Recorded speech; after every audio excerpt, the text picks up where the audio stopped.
All right, so we're diving into the courage to be disliked for this deep dive.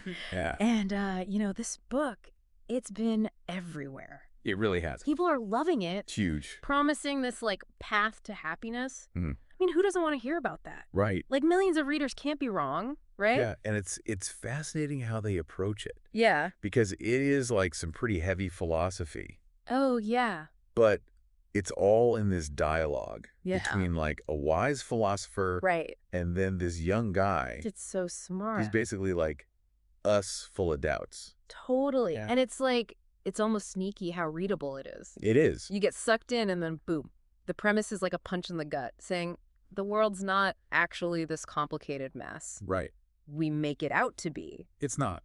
Happiness is achievable right now. Right here, right now. But we need the courage The courage is key. to actually grab it. Exactly. And that's what the young guy is like wrestling with. Oh, yeah. He's like our stand-in. He is. He's us Yeah. dealing with all the responsibilities. Up to our eyeballs. Totally. The world feeling unfair. Yeah, anxiety, the whole 9 yards. Mhm. And he's pushing back against the philosopher hard. Oh, yeah. I mean, I've been there feeling like life is this tangled knot. Right. It just can't untie. Mm-hmm. But then the philosopher drops this bomb. He's Yeah. like, it's not the world that's complicated. Whoa. It's you making it that way. It's you. Sally, whoa, hold on. It's a shift. How often do we actually stop and think, Yeah. is this my doing? Like real. Like, am I the problem? It's so easy to blame everything else. Oh, it's the easy way out. Work, relationship, society. And it's all out to get us right. Totally. But what if we're the ones adding all these extra knots? It's like we're tying ourselves up. Okay, so how do we even start untangling that? Right. Like, it's easy to say, Yeah. change your thinking, but It's not magic.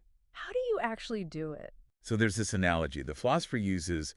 It's the well water example. Okay. You familiar with this one? I think so, yeah. So it's like, you know how well water Yeah. feels cool on a super hot day, Oh, yeah. but then in winter, it can feel almost warm, Right. even though the water is the same temperature. It's just our perception, right? Exactly. Our experience of it shifts Yeah. based on everything else going on around us. Okay, I see where you're going with this. Yeah. It's like our perception of the world. Mm-hmm. It's not always the straight up truth. No. It's colored by all this other stuff. All this baggage we bring in. Exactly. Yeah. And that baggage, the book calls it our dark glasses. Okay, dark glasses. So it's all those preconceived notions, biases, Uh-huh. fears, All that, yeah. all that jazz. Yeah. And it's distorting how we see the world. Making it seem worse than it is. Way more complex. Yeah. Way more difficult. So if we're all running around with these dark glasses on, Right. how do we even start to take them off? I mean, some of this stuff is so ingrained. It feels like us. Yeah, like it's part of who we are. This is where the courage comes in. Okay. The book argues that to see the simplicity of the world Okay. and the potential for happiness that's already there, Right. we have to be brave enough to challenge those beliefs. Those deep down beliefs, Yeah, that sounds pretty daunting. it is. But is the book saying we can all change and find happiness? Well, that is the radical claim at the heart of it all. That is pretty radical. It is. It's not just for a lucky few. No. It's for everybody. Everyone has that capacity within them, Wow. but it's not going to be easy. No, I can imagine. It's going to take some work.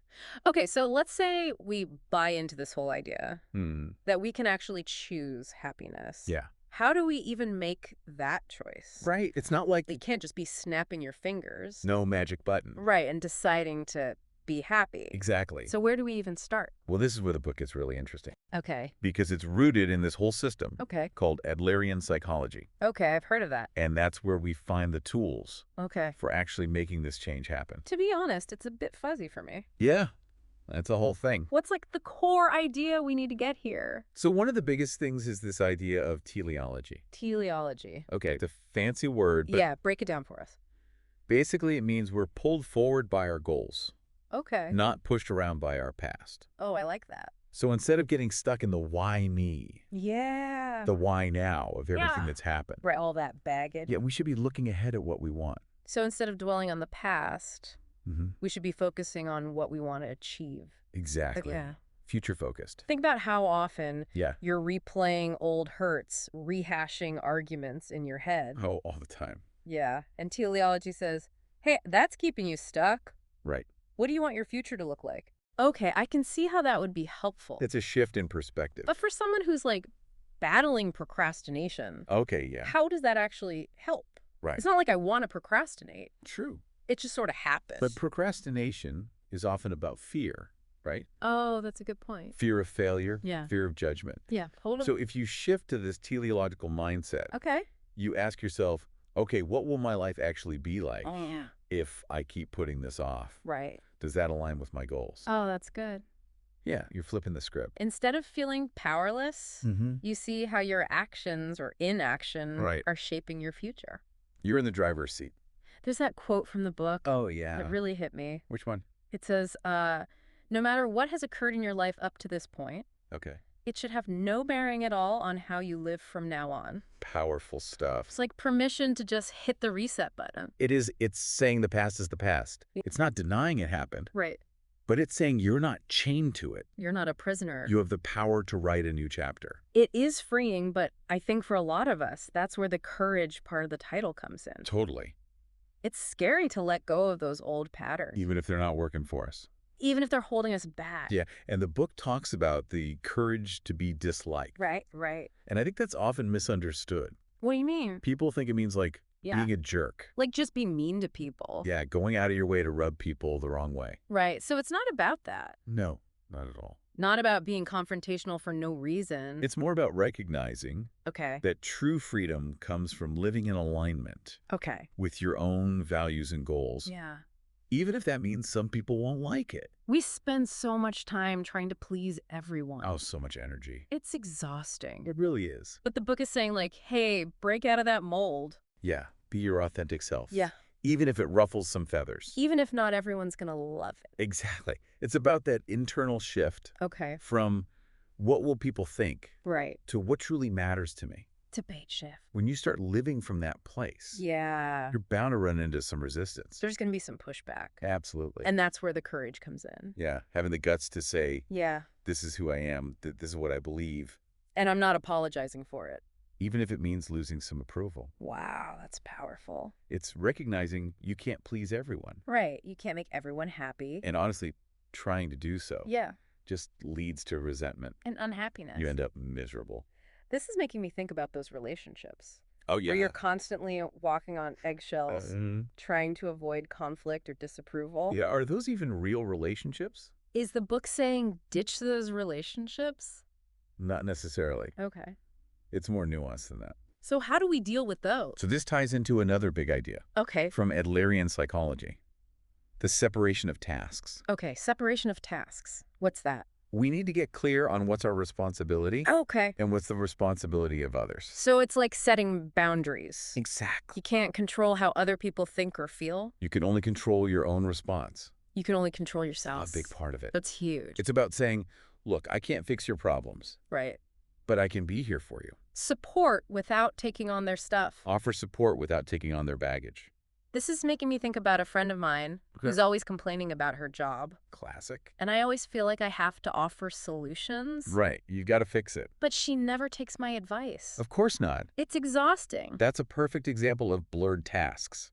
Okay. You're taking on her task of figuring out her career. It's not my job. It's not, you can offer support, Yeah. but it's ultimately her responsibility. To make the change. Exactly. Okay, so how do you actually apply this separation of tasks? Right.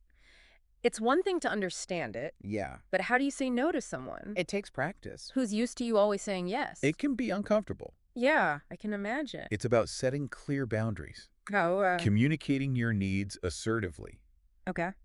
and respecting that they have the right to choose, Even if I don't like their choice. even if you disagree. So it's not about controlling them, No. but it's about taking back control of my own life, Exactly. my own emotional well-being. You got it. Okay, and that's true for all kinds of relationships, right? Absolutely. Family, friends, romantic partners, even colleagues. It's about recognizing that everyone's on their own path. And you're not responsible for their journey. Wow, that is such a relief to hear. Right. I always feel this pressure to fix people, It's a common trap. but it just creates more stress. For everyone. So the book is saying let go of that. Let go of the need to fix people. Oh. Focus on what you can control. What I can control. Your own thoughts, feelings, actions. Okay, so we've got teleology. Yeah, focusing on our goals. The separation of tasks. Recognizing our responsibility, Yeah. letting go of control. What other tools does Adlerian psychology give us? To cultivate this courage to be disliked. Yeah, Well, there's this really interesting concept the book dives into called, we have covered so much. yeah, there's a lot to unpack. Teleology separating tasks, Mm-hmm. courage to be disliked. All big stuff. It's like this book is like throwing out Yeah. all these old ideas about happiness Out the window. and saying, nope, here's a whole new way to think about it. Totally new framework. And it's brilliant how they do it. I know. Because it's not like It's not a lecture. some boring textbook. No, it's a conversation. It pulls you in. You're right there with the young guy, Yeah, like you're wrestling with these ideas too. trying to figure it all out. Trying to apply it to your own life. Oh, it's so relatable. It really is. Like the book's holding up a mirror, Yeah. asking you, okay, what are you believing that's Yeah. holding you back, What stories are you telling yourself? that are keeping you from happiness? And then it gives you the tools. Right. It's not just theory. To start rewriting those stories. It's practical. One thing that really struck me Yeah. is how it reframes happiness. Mm-hmm. Like, it's not about achieving some huge goal No. or getting to some, like, perfect state of being. It's not about perfection Right. It's not about winning the lottery. or finding the perfect partner. Right. Or getting that promotion. It's simpler than that. It's way simpler. The book argues that happiness is available now, Right back. like in this moment, But we're so busy. chasing some future version of it. Yeah. Always looking ahead. We miss the joy that's already here.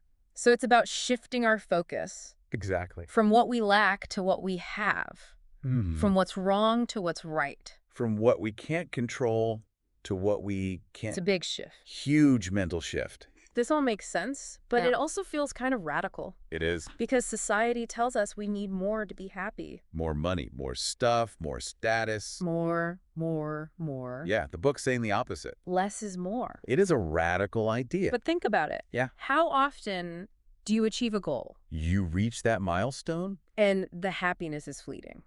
gone in a flash. There's always something else. Always another goal. Another thing to strive for. It never ends. But if happiness is about our internal state, Right. not our external circumstances, It's an inside job. that means we have more control than we think. Way more control. It's empowering. It is. We're not just at the mercy of fate. Or luck, or circumstance. We can choose to focus on the good. Yeah.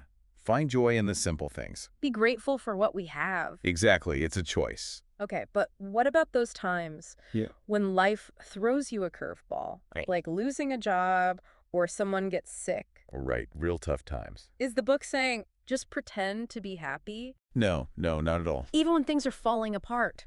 It's not about denying difficult emotions or pretending everything's perfect. So it's not toxic positivity. No, it's about recognizing Okay. that even in those tough times, Yeah.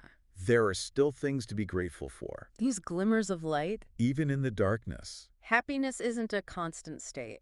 It comes and goes. It's okay to feel sad, to grieve, to be angry. We all have those emotions. But we don't have to let them consume us. We can choose how we respond. This reminds me of that idea from the book, Which one? community feeling. Oh, yeah, that's a good one. We're all interconnected, We're not isolated. and our happiness is tied to the well-being of others. We're all in this together. So it's not selfish No, to prioritize our own happiness. because when we're happy, Yeah. we make others happy. It's like a ripple effect. Exactly like those ripples in a pond. When we're fulfilled, Mm-hmm. we're more likely to be kind and compassionate.